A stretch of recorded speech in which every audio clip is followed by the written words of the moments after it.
Hello friends, कैसे हैं? आशा करता हूं कि बहुत बहुत अच्छे होंगे। और जैसे आपको पता है कि आरआरबी ग्रुप डी का जो है आप लोगों का एग्ज़ाम जो है 17 अगस्त का जो है अब बाकी है। जिनका भी पेपर 17 अगस्त को होने जा रहा है, आपका फर्स्ट सेकेंड थर्ड किसी भी शिफ्ट में है, तो आप इस क्लास को बिल्कुल अभी देख लो। एग्ज़ाम हॉल में जाने से पहले ये क्लासेज अगर आप देख रहे हो तो बिल्कुल आपको 100% जो है बेनिफिट होने वाला है। तो चलिएगा फटाफट से हम इस क्लास को स्टार्ट करेंगे, क्योंकि समय हम लोगों के पास कम है। और जितने भी मेरे दोस्त हैं जो इस क्लास को देख रहे हैं, उनसे मैं बता दूं कि बिल्कुल आपको 1 से लेकर 100 तक के प्रश्नों को कराऊंगा जो आपके एग्जाम हॉल में आने वाले हैं। तो आप लोगों से रिक्वेस्ट है कि आप 1 से लेकर 100 तक के पूरे प्रश्नों को देख कर ही जाना एग्जाम हॉल में। डिट्टू प्रश्न फंसेंगे आप लोगों से, ये जो है आप बिल्कुल रिक्वेस्ट कर रहे हैं कि क्लास के एक एक प्रश्न आपके लिए बहुत ज़्यादा इम्पोर्टेंट है। तो चलिएगा फटाफट से इस क्लास को स्टार्ट कर देते हैं। और जितने भी मेरे दोस्त हैं जो इस क्लास को देख रहे हैं, उन लोगों से रिक्वेस्ट करूंगा कि आप लोगों ने अगर क्लास को लाइक नहीं किया है तो लाइक कर लें, और चैनल को सब्सक्राइब नहीं किया है तो चैनल को सब्सक्राइब भी जरूर कर लें, ताकि जिनका भी पेपर आगामी दिनों में होने वाला है तो बिल्कुल आपके लिए ये सुनहरा मौका है। पहला प्रश्न आपके सामने है, कह रहा है कि किसी अवतल दर्पण की फोकस दूरी 20 सेमी और यदि वस्तु को दर्पण से 30 सेमी की दूरी पर रखा जाता है तो प्रतिबिंब की दूरी कितनी होगी? क्वेश्चन नंबर पहला। पहले नंबर प्रश्न के जो राइट उत्तर है बताने की कोशिश करेंगे कि क्या होने वाला है। जितने भी मेरे दोस्त हैं जो इस क्लास को देख रहे हैं, फटाफट से अपने राइट उत्तर के साथ जाएंगे। देखिए, न्यूमेरिकल का प्रश्न हर एक शिफ्ट में एक से दो से कम प्रश्न तो पूछा ही नहीं है। तो यहाँ पे फोकस 1/f बराबर क्या होता है? 1/v प्लस 1/u, यही तो होता है। दर्पण की फोकस दिया है 1 यानी कि f का वैल्यू दिया है 20 बराबर वस्तु दूरी, अर्थात 1 क्या दिया गया है? v का वैल्यू दिया है 30। तो हमें पूछ रहा है u का वैल्यू निकालना है। तो ये 1/30 जो है इधर आएगा, तो ये हो जाएगा माइनस का 1/30। 20 और 30 का एलसीएम निकालोगे कितना आएगा आपका? 60। 60 हो जाएगा। 60 यानी कि 20 दूना का 60, 30 दूना का 60 और 20 तिया 60, मतलब 1 बटा कितना हो रहा है? 60, अर्थात 60 ऊपर जाएगा तो माइनस माइनस कर रहे हैं। 1/v था तो v ऊपर और 60 नीचे, अर्थात अवतल दर्पण है तो इसका वैल्यू माइनस में होगा, बिल्कुल माइनस वाला होगा। माइनस का 60 वाला बिल्कुल राइट उत्तर है। प्लस वाला उत्तल का होता है, आपको पता है, मैंने चिन्ह बता रखा है। अगला प्रश्न है, निम्नलिखित में से किस तत्व की विद्युत ऋणात्मकता आधुनिक आवर्त सारणी में सबसे अधिक होती है? Question number 2। दूसरे नंबर प्रश्न के जो राइट उत्तर है बताने की कोशिश करेंगे सभी लोग कि क्या होने वाला है। मैंने अभी बताया था, निम्नलिखित में से किस तत्व की विद्युत ऋणात्मकता आवर्त सारणी में सबसे अधिक होती है?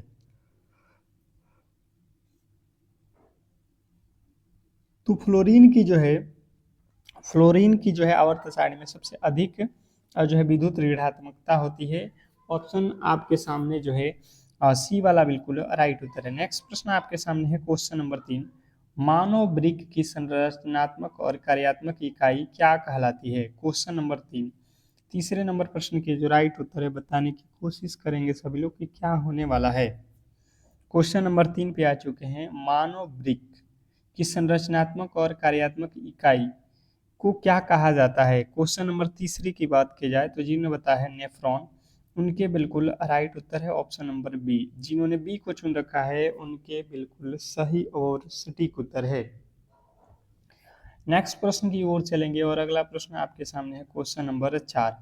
चौथा नंबर प्रश्न कह रहा है यहाँ पे कि 1 फरवरी 2026 को प्रस्तुत केंद्रीय बजट 2026-27 में पंजीगत व्यय का बजट बढ़ाकर कितना निर्धारित किया गया है? क्वेश्चन नंबर चौथे नंबर प्रश्न के राइट उत्तर बताएंगे सभी लोग। करंट का प्रश्न है, करंट अफेयर का फटाफट से आपको बताना है कि जो है 1 फरवरी 2026 को प्रस्तुत केंद्रीय बजट 26-27 में पंजीगत व्यय का बजट बढ़ाकर कितना निर्धारित कर दिया गया है? तो जी ने बताया है 12.2 लाख करोड़। उनके बिल्कुल सही और सटीक उत्तर है। नेक्स्ट प्रश्न की ओर चलेंगे और अगला प्रश्न आपके सामने है क्वेश्चन नंबर 5। वर्ष 2026 में भारत का कौन सा राज्य 100% जो है डिजिटल साक्षरता और डिजिटल बैंकिंग हासिल करने वाला पहला राज्य बना? बताएंगे सभी लोग? सभी लोग बताएंगे यहाँ पे? सभी लोग बताएंगे कि इस प्रश्न का जो राइट उत्तर है वो क्या होने वाला है? वर्ष 2026 में भारत का कौन सा राज्य 100% डिजिटल साक्षरता और डिजिटल बैंकिंग हासिल करने वाला पहला राज्य बना? तो जो भी मेरे दोस्त बता रहे हैं केरल, उनके बिल्कुल सही और सटीक उत्तर है। इसमें कहीं से किसी तरीके के डाउट नहीं होना चाहिए। नेक्स्ट प्रश्न आपके सामने है क्वेश्चन नंबर 6। कह रहा है कि ऑस्ट्रेलियन ओपन 2026 में महिला एकल का खिताब किसने जीता? Question number 6। छठे नंबर प्रश्न के राइट उत्तर बताएंगे सभी लोग।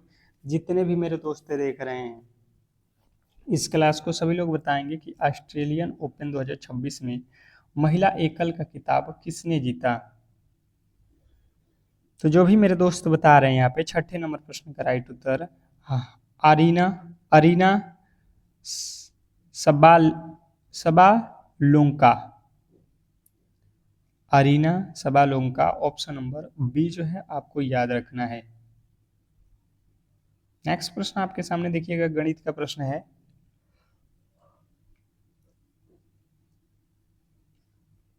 12,000 की राशि पर 20% वार्षिक चक्रवृद्धि ब्याज की दर से 1.5 वर्ष का ब्याज कितना होगा यदि ब्याज छमाही संयोजित होती है, अर्थात ब्याज हर 6 महीने में हमें देना है। ठीक है, तो जैसे समझने की कोशिश करेंगे, जब भी छमाही होता है तो हम क्या करते हैं कि साल भर में 2 बार ब्याज देंगे, अर्थात अगर 20% है तो ब्याज हम 20% एक वर्ष में देना है, तो हम क्या करेंगे 2 बार देंगे तो 10-10% दे देंगे ब्याज, यही तो होगा। 2 बार देंगे साल भर में और 1.5 वर्ष हमें देना है, तो 1.5 का आप 2 गुना कर लो, समय कितना हो जाएगा 6 वर्ष, यानी कि हमें समझ में आना 6 बार देना पड़ेगा, तो 6 वर्ष हम समझेंगे यहाँ पे, और परसेंटेज में 10% रखेंगे। तो यहाँ पे क्या हो जाएगा आपका समय का यहाँ पे दूना करना पड़ता है, दर को आधा करना पड़ता है, ये लॉजिक आपको पता होगा। अब क्या हो जाएगा कि हमें निकालना है मिश्र धन। तो मिश्र धन बराबर क्या होता है चक्रवृद्धि ब्याज मिश्र धन, तो मूलधन गुणे दर बटा 100 R P into 1 plus R बटा 100। तो 1 प्लस आर का वैल्यू कितना है 10 बटा 100 करोगे 11 हो जाएगा, मतलब 11 बटा आपका आ जाएगा 10 गुणे 11 बटा 10 गुणे 11 बटा 10। कितना बार करोगे 3 बार। 3 बार क्यों मैंने किया, क्योंकि वर्ष जो है 1.5 वर्ष है, तो इसका डबल करोगे 3 वर्ष हो जाएगा। अब यहाँ से निकाल दोगे तो 3 जीरो से तो ये 3 जीरो कट जाएगा। अब यहाँ पे गुणा कर लो, ये आ जाएगा 15,000। ये तो इसका क्यूब करोगे तो ये होता है 1331, 12 से गुणा करोगे तो 15,972। उसके बाद से हमसे पूछा गया है कि भाई साहब आप बताओ ब्याज कितना है, तो हमारा तो टोटल ब्याज कितना हो जाएगा, यहाँ से घटा लो 12,000 रुपया तो खुद का था, ये अंत में आएगा 2 इकाई अंक 2 आ रहा है, जो कि केवल और केवल ऑप्शन नंबर ए में दिया गया। तो मुझे लगता है आप ऐसे प्रश्नों को गलती नहीं करोगे। नेक्स्ट प्रश्न आपके सामने है क्वेश्चन नंबर 8। ए और बी की वर्तमान आयु का अनुपात यहाँ पे दिया गया है। 5 वर्ष बाद इनकी आयु का अनुपात यहाँ पे दिया जा रहा है, तो ए की वर्तमान आयु क्या होगा, ये हम लोगों से पूछा गया है। क्वेश्चन नंबर 6 के जो राइट उत्तर है बताने की कोशिश करेंगे सभी लोग। क्वेश्चन नंबर आपके सामने छठे नंबर प्रश्न के राइट उत्तर क्या होने वाला है, जैसे कि ए और बी की वर्तमान आयु हमारे पास है 4x और इसका है 5x मान लेते हैं। अनुपात मतलब होता है बटा। इसमें क्या करेंगे कि हम जो है 5 वर्ष बाद, अर्थात इसमें 5 जोड़ देंगे और 5 वर्ष बाद इधर भी तो 5 जोड़ लेंगे, बराबर कितना हो जाएगा 5/6। तिरछा तिरछी हम गुणा करेंगे तो ये 4 छक्का 24x प्लस 5 छक्का 30 बराबर ये हो जाएगा 5 पचे 25 और 5 पचे 25। बिल्कुल बात समझ में आ रहा है आपको? बिल्कुल समझ में आ रहा है। अब क्या हो जाएगा कि ये 24 इधर जाएगा तो माइनस में हो जाएगा, 25 में से 24 जाएगा, x बराबर ये 25 इधर आएगा तो 30 में से 25 जाएगा 5। x का वैल्यू जब हमने निकाला तो इधर मिला हमें जो है आपका 5। अब इसमें हुआ क्या है ये समझने वाली बात है हमें कि जो है इसमें हुआ क्या है। कह रहा है ए की वर्तमान आयु, तो ए का वैल्यू है 4, 4 में 5 से गुणा करोगे 4 पचे 20। मुझे लगता है कि आपका जो राइट उत्तर है ऑप्शन नंबर बी। इसमें कहीं से किसी तरीके के डाउट नहीं होना चाहिए। बहुत बेहतरीन, बहुत बहुत लाजवाब प्रश्न था। ठीक है, नेक्स्ट प्रश्न की ओर चलेंगे और अगला प्रश्न आपके सामने है क्वेश्चन नंबर जो है आपके सामने 9वां नंबर प्रश्न कह रहा है कि यदि tan थीटा बराबर इतना तो इसका जो है मान हमें बताना है। तो देखिए tan थीटा बराबर दिया गया है तो tan थीटा बराबर आपको फॉर्मूला पता होगा क्लास 10th में, P बटा होता है B। क्या होता है? P बटा B। तो हम निकालेंगे H बराबर क्या हो जाएगा, अंडर रूट पी स्क्वायर और प्लस का बी स्क्वायर। तो 3 का स्क्वायर 9, 4 का स्क्वायर 16, 16 9 कितना होता है 25, 25 का वर्गमूल कितना होता है 5। मुझे समझ में आ गया कि एच का वैल्यू भी हो गया। अब हमसे पूछा गया जिसका जिसका उसको रख देंगे तो ये हो जाएगा 4 गुणे साइन का वैल्यू होता है पी बटा एच, पी का वैल्यू 3, एच का वैल्यू अभी निकाला मैंने 5। कॉस थीटा बराबर होता है बी बटा एच, तो बी का वैल्यू है 4 बटा 5, फिर बटा ये भी हो जाएगा 4, 3 बटा 5 प्लस 4 बटा 5। अब ये गुणा कर लो, 4 3 12, 4 3 12, फिर एलसीएम लोगे तो ये हो जाएगा आपका एलसीएम 5, 12 में से 4 घटा देना यहाँ पे और 12 में यहाँ पे 4 जोड़ देना। ठीक है, यहाँ पे भी एलसीएम सेम आएगा, ये 5 से 5 कट जाएगा, ये घट जाएगा तो 12 और ये जुड़ जाएगा तो 16, तो ये 8 दूना का 16। मुझे लगता है कि आप बहुत बहुत आसानी से कर सकते हैं अगर आपको थोड़ा बहुत भी नॉलेज है, अगर आपने क्या बोलते हैं त्रिकोणमिति क्लास 10th में पढ़ रखा है तो। एक प्रश्न दे रहा है इस तरीके का। नेक्स्ट प्रश्न आपके सामने है क्वेश्चन नंबर 10। 10वां नंबर प्रश्न देखिएगा और समझने की कोशिश करेंगे कि 12 परीक्षणों का जो है माध्य यहाँ पे दिया गया है 40। यदि बाद में यह पाया गया कि एक परीक्षक 50 के स्थान पे गलती से 25 पढ़ लिया गया है तो सही माध्य क्या होगा। वेरी वेरी इंपॉर्टेंट प्रश्न है, बहुत बहुत ज़्यादा इंपॉर्टेंट प्रश्न है और मुझे लगता है कि कलम की भी आवश्यकता नहीं है इसमें, कलम की भी आवश्यकता नहीं है अगर आप बेहतर तरीके से समझते हैं तो।